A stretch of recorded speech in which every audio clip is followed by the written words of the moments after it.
very much. So really great to be invited back here again. And I really wanted to give a slightly different slant on the talks that I've given in the past. I will say though that when I started medicine, CT scans of the abdomen were not so exciting, really. But you know what? When I was doing my training, it was when I got to the oncology department at Royal Melbourne Hospital that I thought that infectious dynamism and interest, and I went, this is why oncology is for me, really. And then I became an oncologist. And I think Mark's just given a fabulous outline of what we do here in Victoria. And I would totally agree that the care here, I would stress that, is I've worked overseas as well, like Mark has, is second to nowhere else in the world. You are getting good care here, and you're also getting extremely good treatment. But what we want to do is that what I'm going to talk about is we not so much standard treatment, but really what we want is like everybody to be like Michelle, basically, to have that outcome. And we can't give you her optimism, and we can't give you that positive thinking, but what we're trying to do is give you more options, more trial options, because hopefully one of those will work for you, really. And here's one of the problems that we have. Whenever we get told that someone has a GBM, we base it on what this looks like under the microscope. And really, they always look the same. To be called a GBM, it always essentially looks like this. So you'd be sort of you could think that they're exactly the same. They all look very disorganized, and they're very abnormal blood vessels.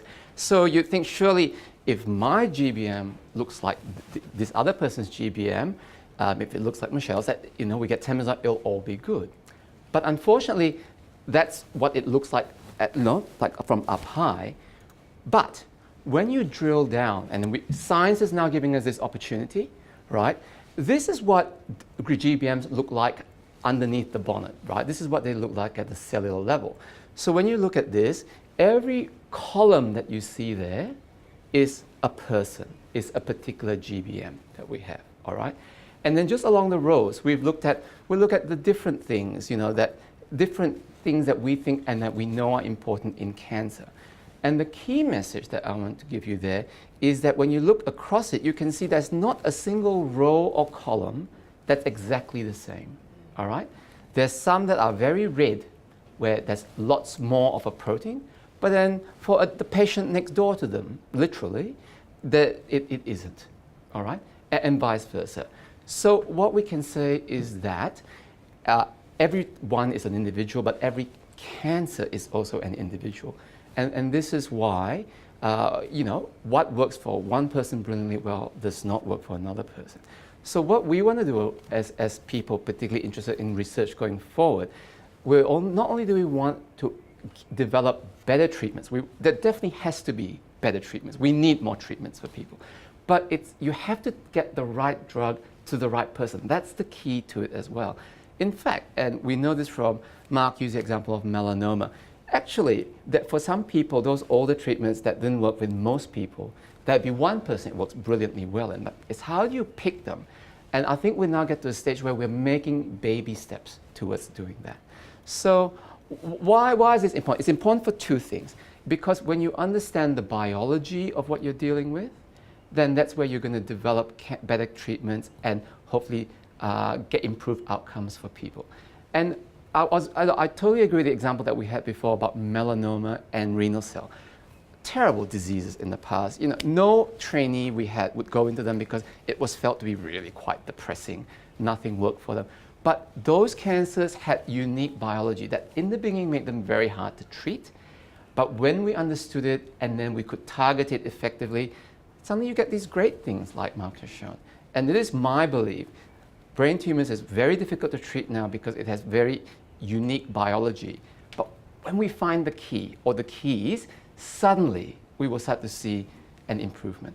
And I just really want to touch on a few things that are going on at the moment, not because they are going to be the answer necessarily, but that there are opportunities that we have, and what we have to do is support research. And Australia actually, for a small country, is leaders in research, clinically and so on.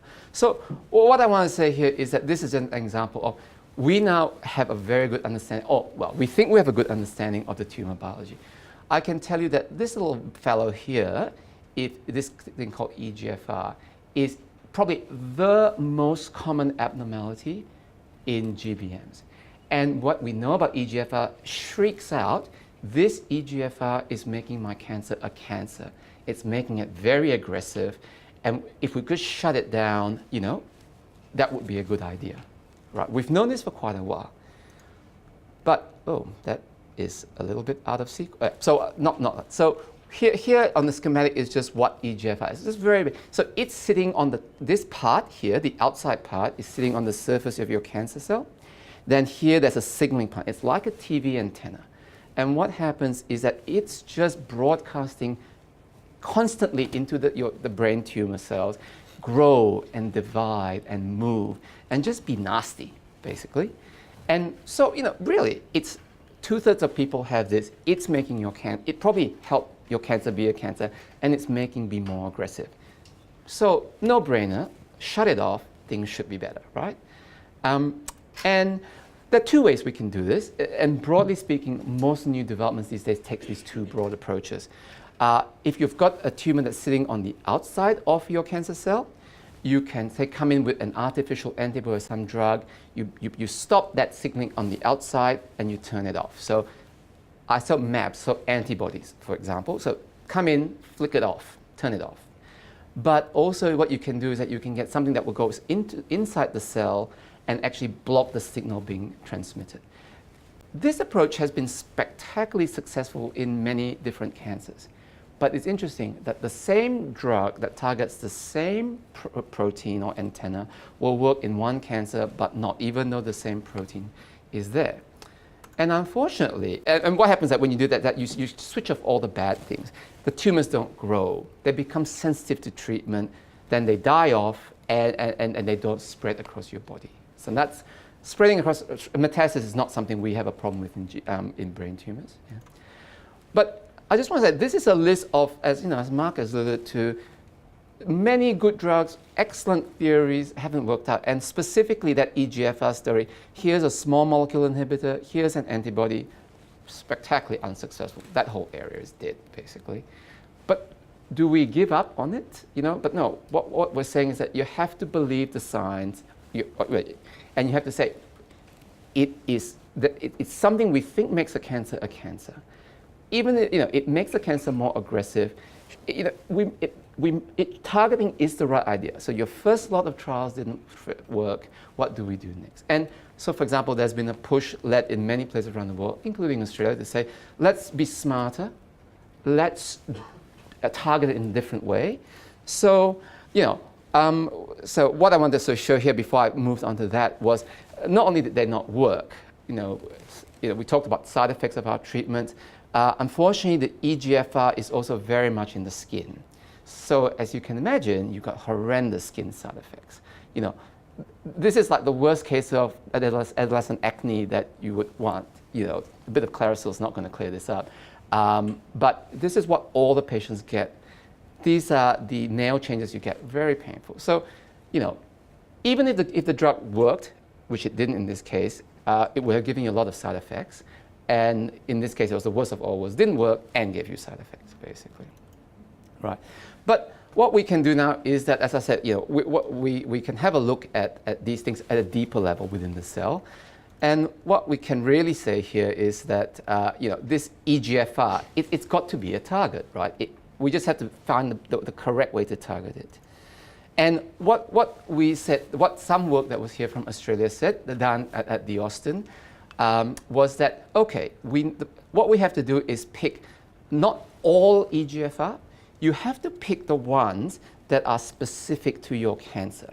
So what you want to do is that you want to hit the one that is driving the cancer, but not on the normal skin, so that you're hopefully going to get better benefit or as the same and have no side effects. And this is a mutation called the V3, which is, as you can see here, and you can see that little brown spot says that approximately 1/3 of patients have this particular mutated form, and it's only on the cancer. So maybe this is an even better target than the EGFR, which is everywhere. And so that has been developed, and we've decided that we know that just shutting off the signaling is not going to work, right? So what about we use it as a target, really? And so what we do is that we said, let's do it in two ways. You take an antibody against that tumor-specific target, and then you add to it a payload, like a bomb, and you use this to target the cancer. So this was, I guess if you want to call it, use military, we weaponized the antibody. You give it as an infusion, right? And what happens then is that it goes in, it latches on only to the cancer cells, and the antibody switches off the receptor, and then in case that doesn't work, this really strong chemotherapy, it's so strong that if I gave you a little bit into your vein, you'd be very sick / dead. So can't be given because it's too powerful. So, but if we can just get just a molecule or two into the cancer, that might do something. So this is a drug that we have here in Melbourne that I would say is one of the more promising of many drugs that we have, and we're still trying to understand it. It's been here. So we have had some people who have been on this side where we have been astonished by how it's worked, but it's not worked in most people or even some people. And that comes back to my point. It's not that we have to get the right drugs to the right people. That is key, and that's something that we're only starting to do now. This graph illustrates that here, the lower your bar is downwards, the better. And you can see that when we treated this group of people, a small group did really well, and like most drugs, a lot of people didn't. Do I know how to predict these people ahead of time yet? No. But we together with researchers in Australia, with the actual company developer, we're working on it. We're trying to not just develop the drug, we're also trying to develop the biomarkers that will say that don't give it to him, he's going to get a terrible time and have no benefit. Give it to this other person. So personalization of medicine. And I think images are just, here's someone who did well on it. Here's the tumor before, nasty, jaggedy looking thing. Nothing, gone, okay?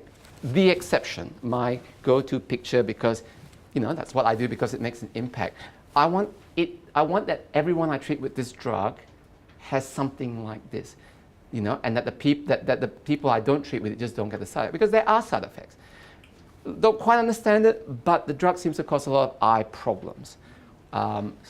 It's probably because that powerful chemotherapy leaks out and gets into the eye, but working on it, really. But it is the main problem. It's very frequent. So if I'm at least going to give it to you, I'm going to say to you, you've got a good chance of responding because you've got the right signature, but you're going to have the eye toxicity, but at least you're going to get a benefit from it, really.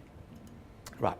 So what I want to say is that that's just one example of one molecule that science has said is a target. There is efforts around the world to target all those other little boxes there. Australia is very involved in them, leading the way in some. There are, where there's some studies. Mark has a study for the IDH1. So I think there is a lot of work that's going on, and we're really just talking about developing the drugs, testing them for safety at the moment. None of those is proven or will be proven in the next even 5 years. But the next step is to start to pick it, right? And I'm going to come back to why that's important and illustrate a very practical example. So that's one thing. The other thing we want to talk about very briefly is that these are all drugs that directly target cancer. But the buzz in the cancer community in the last few years, you go to any of your trainees and all, it's like, what's the biggest breakthrough? Immunotherapy. Okay, that's it. Everybody knows that. And I just wanted to touch briefly on that because that's something that is coming, well, it's been here already and it's coming again this year. There are going to be studies of immunotherapies. And I just want to touch on it briefly to say that immunotherapies are different because the treatments don't target the cancer themselves. Because with the other drugs, it's all about binding to the cancer, delivering a knockout blow and killing it off. But immunotherapy is completely different in that, and I just like the Harry Potter cloak of invisibility example, because what cancers have done is that they have learned to cloak themselves in protective proteins. What happens is that they basically put out little proteins that say to the immune system, who would ordinarily kill them, pass on by. I'm good, I'm you, just don't do anything to me. And we know that's one thing that probably most cancers need to do to survive. What is starting to be the case is that we're starting to learn to strip away that protection, strip away those proteins. And that has been amazing in many other cancers. Things like melanoma lung, it's a winner, but like everything else, it's not been quite so successful in all cancers. As a rough rule of thumb, my feeling is that about 20% of people with most cancers will benefit. These drugs can have side effects as well, autoimmune side effects. Again, it'd be nice to be able to pick the 20% that are going to benefit so you could give them that and spare the other 80%, just the toxicity. Billions and millions and today's Einsteins are all working on it and not sure where that's going to go to yet. But again, picking the right drug for the right person is very important. That was just really what I was saying. So, want to finish up the last 5 minutes or so with this idea of personalization or picking the right drug for the right person. And to do that, you really need some biomarkers. It's probably not going to be, I see you in clinic, I say you have, I don't know, you have red hair, you're going to be, it's got to be something on the molecular level that we're going to have to pick. That's pretty tricky though, and pretty much these days, for the moment, almost all of this work, understandably, requires tissue, pieces of your tumor. I think all of you all know, most of you have had one. If you've had 2 operations, that's not the common thing. 3 is almost, that's quite uncommon. So there's not a lot of tissue. My own feeling is philosophically is that we will need to move to things that are easier to access if we're going to really make biomarkers practical. And I think it can be blood-based because you have blood tests every day, literally, but imaging as well. So that's just my own personal view. But biomarkers to pick the right person, I think, are going to have to be part of the answer, not just developing drugs willy-nilly. And back to this again, really. So what we can say from this is when you look at GBMs is that they're, broadly speaking, molecularly 4 different families of GBMs. Okay, I don't want to go so much into that. But I think most of you would know Avastin or bevacizumab, which is a drug that is meant to shut off the blood vessel supply. So choke it of nutrients, so that it won't grow or it dies. Sadly, really been quite disappointing, Is the idea bad or flawed? Look, probably not. This is now just me speculating. Are our drugs not? Do we need better drugs? I think so.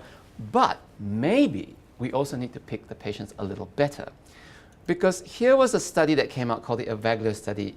Mark was involved with Avaglio. High hopes that people had for it. A spectacular disappointment, really, as well. The main point of those graphs is that they're pretty much on top of each other. So you add this great drug, to it. It didn't do a thing, really. But in the last couple of years, because once you've done a large study, you're not going to give up on it, right? There's fame to be had and so forth, and billions of dollars have gone into it. So what they did was that they said, well, maybe it's that one subgroup will have a benefit. And they had a look at it, and here they did find one subgroup that appeared to have a benefit. Now, for the scientist statistician, is this real? Is this a quirk? Who knows? Is it intriguing? Yes. Should it be follow-up? Definitely. Even if it's just a subgroup that benefit from Avastin, that would be great. That would take a drug that's currently probably going to be, to some extent, relegated to the sidelines and repurpose it again. So, selection is key to success, in my opinion.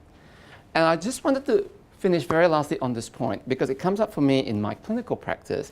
So, with what we know, with a lot of these things, we can guide you we can guide the group. I can say this group of people should do this, probably should do this or should do that. But everyone's an individual.